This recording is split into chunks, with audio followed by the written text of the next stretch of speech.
नमस्कार मित्रों, स्वागत है आपका मेरे YouTube चैनल शुभम गुरुजी क्लासेज में। आज हम आपके लिए लेकर आए हैं कक्षा 12 की एक पोएम जिसका नाम है माई मदर एट 66।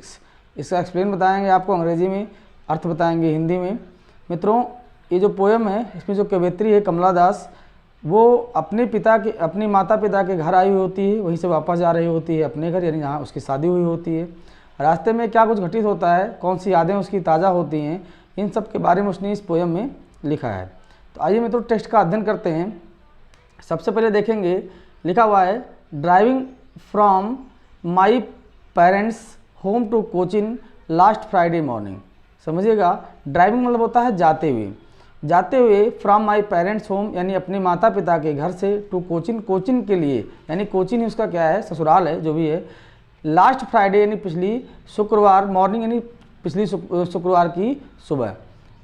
अगली लाइन में लिखती है आई सा माई मदर, मैंने देखा अपनी माता को। यानी जब मैं अपनी ससुराल जा रही थी या अपने मायके से दूर जा रही थी, पिछली शुक्रवार की सुबह मैंने देखा अपनी माता को। बिसाइड मी, मेरे पीछे ही बैठी थी, वो मेरे पीछे ही थी। और वो क्या कर रही थी, डोज का मतलब होता है कोई व्यक्ति जब नींद में होता है उसको बोलते हैं डोज। वे नींद में थी। ओपन माउथ, और जब वे नींद में थी तो उनका मुंह कैसा था, खुला हुआ था। हर फेस एसन, उनका जो चेहरा था वो पीला पड़ चुका था। एसन का शाब्दिक अर्थ जो होता है मित्रों, वो क्या होता है, एसन को अगर एसन की बात की जाए तो इसका शाब्दिक अर्थ क्या होता है मित्रों, होता है राख। समझ रहे हैं, केवल राख होता है।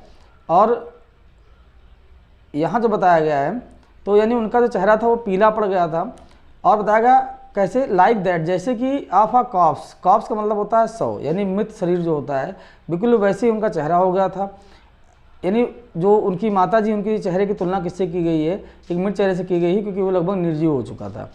एंड रियलाइज्ड, और मैंने महसूस किया, यानी कवित्री जो है वो कहती कि मैंने महसूस किया विथ पेन, दर्द के साथ, दैट की सी वाज एज ओल्ड, वो उतनी बूढ़ी हो चुकी हैं, एज सी लुक्ड, जैसे जितनी कि वह दिखती हैं। यानी वो इतनी बूढ़ी हो चुकी हैं जितनी कि वह दिखती थी।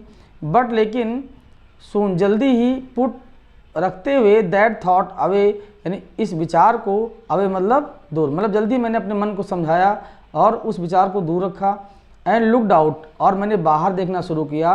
Eight young trees sprinting, young trees sprinting का मतलब होता है मैंने बाहर देखना शुरू किया। यंग मतलब नवयुवक, ट्रीज मतलब पेड़ों को, स्प्रिंटिंग मतलब होता है चलते हुए। जब आप कहीं कार में या किसी गाड़ी में बैठ कर चलते हैं तो रास्ते में पेड़ पौधे आपको चलते हुए दिखाई देते हैं, पीछे की तरफ जाते हुए दिखाई देते हैं। तो मित्रों यही बता रहे हैं कि मैंने अपने क्या किया, उन विचारों को दूर रखते हुए मैंने बाहर देखना शुरू किया गाड़ी से। और मैंने क्या देखा कि जो नवयुवक पेड़ थे वे क्या कर रहे थे, स्प्रिंटिंग यानी चल रहे थे। The merry children spilling out of their homes, बताया गया था मेरी चिल्ड्रेन, यानी मेरी का मतलब होता है प्रसन्नचित। जो प्रसन्नचित बच्चे थे, चिल्ड्रेन मतलब बच्चे, स्प्लिंग आउट, वे क्या कर रहे थे, कूदते हुए बाहर आ रहे थे, ऑफ देयर होम्स, अपने घरों से।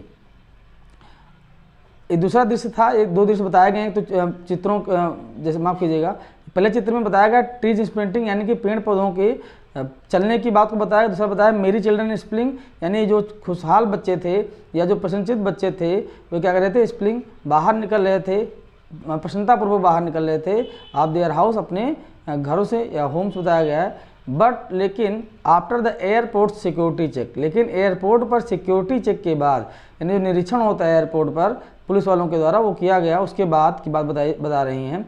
स्टैंडिंग यानी खड़े होते हुए, अ फ्यू यार्ड्स अवे, कुछ दूर, कुछ कदम दूर, खड़े होते हुए, I looked again at her, मैंने उनको दोबारा देखा। अब उनका चेहरा जो है वो क्या बताती हैं, वैन मतलब होता है मूर्छित होना होता है, एकदम जैसे मुरझाया हुआ। उनका चेहरा कैसे दिख रहा था मित्रों, मुरझाया हुआ दिख रहा था, पेल, पीला दिखाई दे रहा था, as a late winter's moon. अब उनके चेहरे की तुलना की गई है देर की सर्दी के चंद्रमा की तरह, यानी जो सर्दी का चंद्रमा होता है ठंडी का होता है। यहाँ दो चीज़ें हैं, एक तो उसमें कोई चमक नहीं रहती है, यानी वो पूरा मुरझाया हुआ ही रहता है। और दूसरी बात है कि साल ख़त्म हो रहा होता है वहाँ पर, यानी वो सोचती कि मेरी माता जी का भी उम्र ढल रही है और ये भी अब मृत शरीर को प्राप्त करने वाली हैं। तो उन्होंने कहा कि as a late winter's moon, उनका चेहरा जो है पीला है जैसे कि देर जाड़े का चंद्रमा होता है। एंड फेल्ट दैट, और महसूस किया कि ओल्ड, और क्या महसूस किया दैट की ओल्ड फेमिलियर एज, यानी पुराना चिर परिचित, एच मतलब दर्द होता है या परेशानी होती है, दुख होता है। जो कब का था दुख उनका, माई चाइल्डहुड्स फेयर, मेरे बचपन का डर था। यानी हम सब जो हैं बचपन में सोचते हैं कि अगर माता पिता ना हमारे तो फिर हम क्या करेंगे, तो वही डर जो था वो लेखिका के मन में फिर से उभर आया। उसके बाद अंतिम लाइनों में कहती लेखिका, बट लेकिन ऑल आई सेड वाज, जो कुछ भी मैंने कहा था वो क्या कहा था, सी यू सून, जल्दी मिलेंगे अम्मा। यानी अपनी माता जी को अम्मा कहती थी, उन्होंने कहा जल्दी ही मिलेंगे अम्मा।